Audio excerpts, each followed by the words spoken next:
Hello my beautiful humans, welcome back. So in this video I want to share with you my personal story of why I decided to get off the pill, why I personally am against the pill, which is something quite opposite to what you may hear from a lot of sex educators out there and all the women empowerment coaches.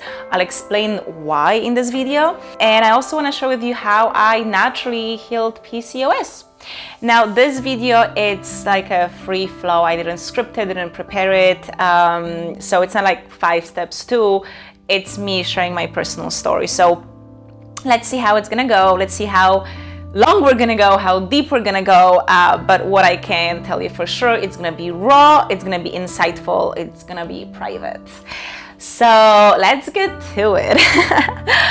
By the way, if you're new here, if it's the very first video that you're ever watching of me, my name is Magda. I'm an intimacy coach, and thank you so much for wanting to see what this channel is all about. We talk about all the things related to intimacy, Tantra, conscious relating. So I hope that you're going to find here the things that you're looking for and that you need to create the most fulfilling, intimate life. And today's video is again in dedication, especially to women who are looking to get more in touch with their body and find a way to go through life in the perfect alignment with what their body needs, while also respecting, you know, the desires they have for their life. Okay, so the pill. I was on the pill for about 10 years. I think the reason why I started was because when I was young, I was partying a lot and I was often drunk. And there was this one time, oh my God, this one time when I woke up at 2 p.m. At home, and I had absolutely no idea how I got home. And then I see there's like a big scratch on my knee. So I'm like, I must have fallen down, but I had absolutely no recollection of this. And later when I was speaking to my friends, they were telling me like, oh yeah, you're so drunk, and this guy wanted to take you home with him because we didn't know what to do with you. And I got really scared by that. I'm like, oh my God, I was so drunk that I literally didn't know what was happening. And I was like, I could have ended up with a guy, maybe having sex. So like the worst scenario for me was something like this happening, getting pregnant, and like not even knowing who the father is or that I'm even pregnant, because I wouldn't even remember I had sex. So I was like, I'm gonna be on a pill just in case, because I'm stupid. So that's how it all started. And I never had any side effects of the pill, none of those. So yeah, that's also why I was like, I'm feeling good on this. But then in my early 20s, I got a big health scare. So basically, I think I was about 25 and I got bad results from my pap test, which basically indicated that there are some changes in the tissue that are usually the changes you see in the very early stages of cancer, the cervical cancer.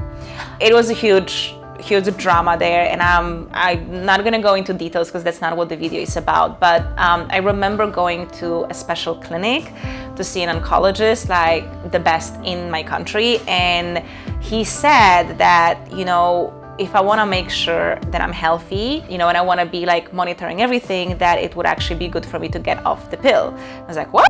No. It's like, what are you talking about? Like in my mind, I was like, no. You just like, you're a traditional doctor. You're probably like against abortion and everything. You know, you're probably very like religious. I don't agree with these views, but that's what he said. And it was the very first time I heard anything about the pill being bad for women. Now, just to add to this, my mom had breast cancer. So apart from doing like regular pap tests, every year I get I check my breasts. So, you know, having just this health scare, and now I was just like really worried about my health. So again, it was the first time that I heard about anything about the pill potentially like causing any form of cancer for women, but I wasn't ready to accept this. And a few years passed and I got into Tantra, and I started working a lot with my body and reclaiming my body. And for those of you who have been following me for a while, you know my story. I went into Tantra because I was inorgasmic. Like I lost a relationship because I wasn't having orgasm and he couldn't handle it. So we started like drifting apart.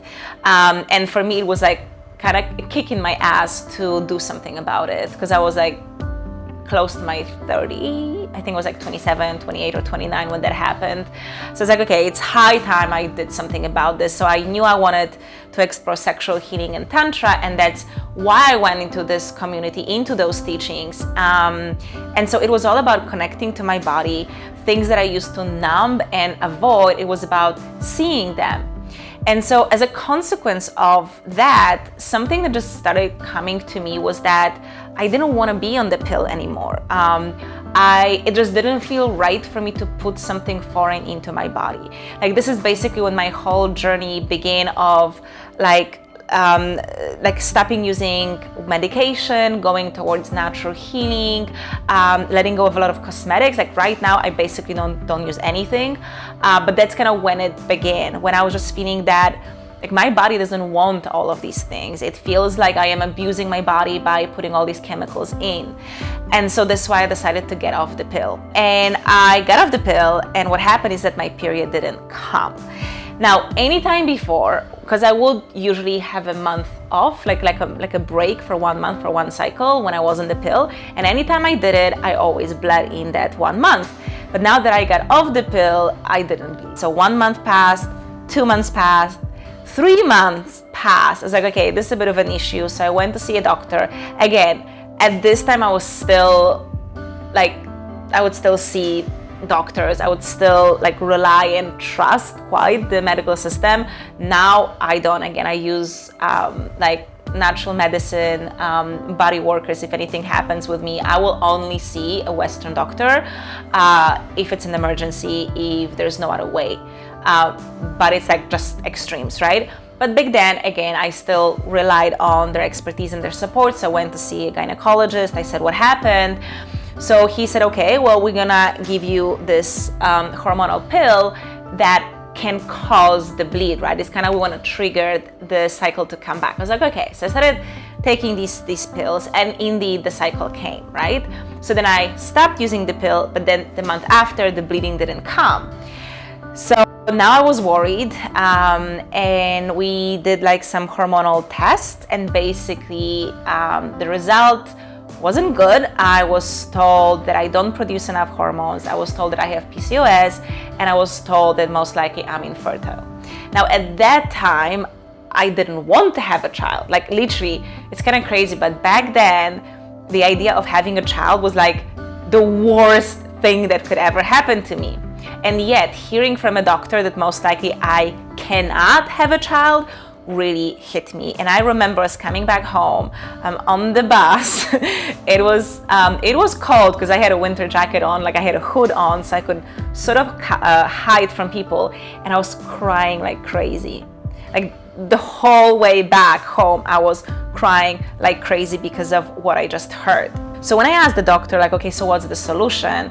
He said that, well, I should be taking replacement hormones, and I would be bleeding with them. And that just didn't feel fully right for me, because I was like, wait, so I chose not to take the pill because I don't want to put anything foreign in my body, and now you just want to replace it with another type of hormone. I'm like, at least on the pill, I didn't have to worry about pregnancy, but now it just doesn't make sense. So it's like, okay. And I asked him, so how long would I have to take these hormones? And he said, well, the rest of your life until you want to have a child. I'm like, okay, I'm not planning to have kids, and you just kind of said I'm infertile, okay? But even if I do, I don't see this happening for the next, like, I don't know, 5-7 years. So you want me to be taking hormones for 5-7 or more years? Really? So that just didn't feel good, and I chose not to take it. And I was reading online about the PCOS and the condition that he identified in me, and what I was reading wasn't very good. It basically said it's something that you cannot reverse, it is what it is, etc. But I was like, I'm refusing to believe that. I'm refusing this as my reality. Now, at that time, it was a very tricky time in my life, and I feel like I'm gonna do another video about this, because I was going through a time of stagnation. Like nothing was moving in my life, and I swear God, that was the worst feeling I ever faced in my life. Like, I have been suicidal. I've attempted to harm myself.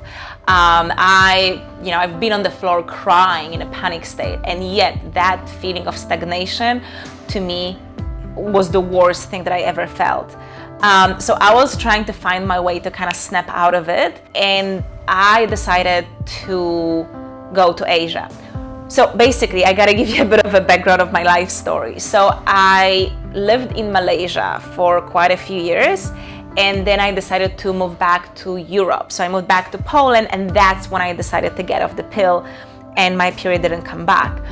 And being in Poland, Eastern Europe, we have a very specific mindset. We're not the most optimistic and positive people. So all of this was really heavy on me. And I was like, okay, I gotta snap out of this stagnation. So I decided to go back to Asia, to go back to Malaysia for 1 month to visit my friends. And I did. I went to Malaysia, I visited Bali. And in that month, my period came. Just like this. No hormones, nothing. I didn't do anything, it just came. And when I was in Asia, this is when I decided I would actually move to Bali. And so from that month-long trip that was just meant to, snap me out of the stagnation in Europe, I went back home for just 1 month to pack my things, organize everything, and I moved to Bali. And the moment I moved to Bali, my period already stayed. Since the time that it came back in Asia, my period has been with me every single month. And the crazy thing is that immediately it got beautifully synced with the moon phases, which I personally love. So for many years, I was bleeding on the full moon, which I loved because I felt like the full moon would always take me really high, but then my bleeding was grounding me to the earth. So I loved that balance of energies, and again, it was beautifully synced to moon phases. Now I'm gonna make a little side note, because some people say that, oh, it doesn't matter if you're synced to the moon or not. It's not true. It actually does matter. The reason why most of us are not synced, it's because we're extremely dysregulated. We don't follow the circadian rhythm. We have all the devices, stress, our hormones are really all over the place. We don't have natural light. We live in cities, so we're off balance. This is why we're not synced with the moon, but actually we should be synced with the moon. You can be synced with the full moon or new moon. This is a bit more witchy and shamanic, I would say, but your body knows best what will serve you, when is best to bleed. And so for me, it was a beautiful proof that, hey, no, I didn't need to take any hormones, and whatever, my doctor thought it was irreversible, and it's just the truth that my body doesn't produce enough hormones to have a natural cycle. Well, clearly that wasn't true, because it did. Now, I think what was necessary for me was actually being in Southeast Asia. My body has always felt really good there. At the moment of recording this video, I think it's been 12 years that I've lived here. So it's just this part of the world is really good for my body. There is a lot of nature, which is something that we're missing in big cities. And it's one of the reasons why women end up disconnected from their natural cycle. In the city, we don't see the moon. When you don't see the moon because of all the smog, etc., you're not sourcing so much energy from it. But in Southeast Asia, like Bali, I see the moon, so my body can sync better to these energies. So I think this was one of the most important things that I did, is be in a place that just flows, that it's not pushy and very masculine like Warsaw, Poland, where I spent, this whole year of stagnation, but I was back with nature. So this is my big recommendation for all the women, to go be in nature. If you live in a big city, go to the forest, especially be in nature for the full moon, because that's gonna serve a bit like a reset for your body. As women, we also have the daily rhythm, which is the circadian rhythm, but you have the lunar rhythm, the 28 days rhythm, and that's how you should be bleeding. That should be your menstrual cycle. So exposing yourself to the light of the full moon is one of the best things you can do to kind of reset it again naturally without needing to take any hormones. I will say that since then, there have been moments when my cycle would shift. sometimes it would shift so that I would bleed on new moon, and sometimes it would come like a week earlier, and I know like anytime it happens I'm like angry because I'm thinking like, what's wrong? But I have to say, it's like I've realized that like my cycle has its own wisdom. So for example, that happens so many times. It's like it's crazy. But let's say I'm living in Bali, and my moon comes a week earlier, and I don't know why. And then I get invited, for example, for a scuba diving trip that happens when I was initially meant to bleed. And it's like my cycle knew that there would be this diving trip, so the moon came earlier, so I don't have to worry about bleeding while I'm scuba diving. That seriously, that happens so many times. So I'm aware that sometimes like, okay, you know something that I don't know about yet. Other times I do feel that if I'm too stressed, like if I'm not dealing with my emotions, this can also throw my cycle off balance. And the last year I wasn't doing this, but before that, for up to 3 years, I was following predominantly carnivore diet and also doing intermittent fasting. And I started doing CrossFit, and all of these things are very hard on your body. And indeed, my cycle started kind of going crazy, like 3 weeks or 5 weeks. So I knew my body doesn't like it. And I wasn't ready to let go of these things because I really enjoyed carnivore diet. I feel good on it. I really enjoy intermittent fasting and CrossFit, but I was aware that it is impacting my body. And finally, about a year ago, I decided that I'm gonna just eat whatever I want. I'm gonna let go of intermittent fasting, and I'm gonna eat carbs and sugar. And like I put on weight since then, but I feel like my body feels better with this. I still do CrossFit, and I know it's very stressful on my body. I don't recover as well. This is again like a whole different story. But I was raised with shouting. Like there was shouting in my household every day. So my nervous system is kind of naturally very dysregulated. So this also impacts your training, because when I do something very stressful, again, my nervous system is fast to overreact. So again, I know my body doesn't love it, but I love CrossFit. I'm not ready to let it go, but kind of easing off with my diet, and the time when I eat, I already do see the difference. So again, my cycle is back on track. So this is the story. This is why I let go of the pill. I'm not coming back because again, for me now, my moon time, it's a source of wisdom. Like I want to listen to my body. For me, when I bleed, I'm happy. It's feedback from my body that everything is okay.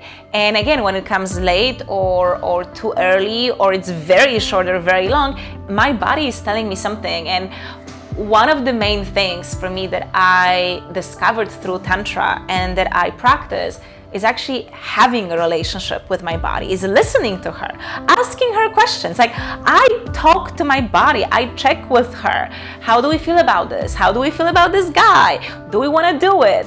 So I don't want to numb her anymore. Like how are you expecting to have a good relationship with your body if you're not letting her talk? If you're literally like taping her mouth. Nope. I don't want to hear anything from you. Like this is one of the big reasons why women struggle to orgasm. It's because they're disconnected from their bodies, and the pill literally disconnects you from your body. So for me, I love the fact that I bleed. Like I used to hate bleeding, where most of women are. Then I moved to just being, okay, I can tolerate you, to now I love it. Like it's amazing. It's a freaking miracle. That we have the cycle. I think it's a miracle. So why would I ever want to shush it? And when you're on the pill, you're not actually, you don't ovulate, and ovulation is the most magical time for us.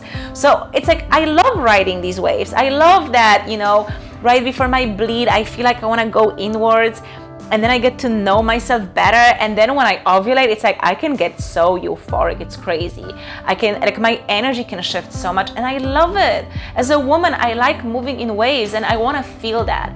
Like I perceive my moon cycle as a gift. I don't perceive it as something inconvenient, which I understand that in a society that keeps telling us that being a woman is inconvenient and keeps telling us that having a cycle is wrong and bad and whatever and dirty, I get it that it's not so maybe available for women. But now that I managed to reconnect to this, I don't want to let that go. And again, I am an example, of a woman who was told that my body, as a fact, does not produce enough hormones. I have to take replacement hormones because I will not bleed on my own.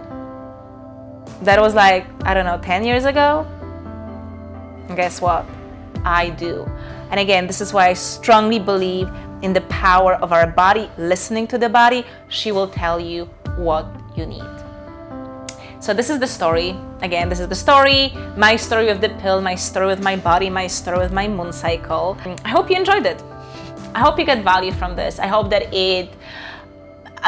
I would assume it probably triggers some people, and I think with this conversation that's probably good, because at least it will trigger you to ask yourself questions. What is best for you? I strongly believe we are all perfectly equipped to make our own decisions. So this is just to give you maybe a different perspective to help you make the best decision for yourself. It doesn't have to be the same decision as I made, but I do hope that it at least triggers certain questions and observations. And I would love to hear from you. What are your thoughts? What's your experience with taking or not taking a pill?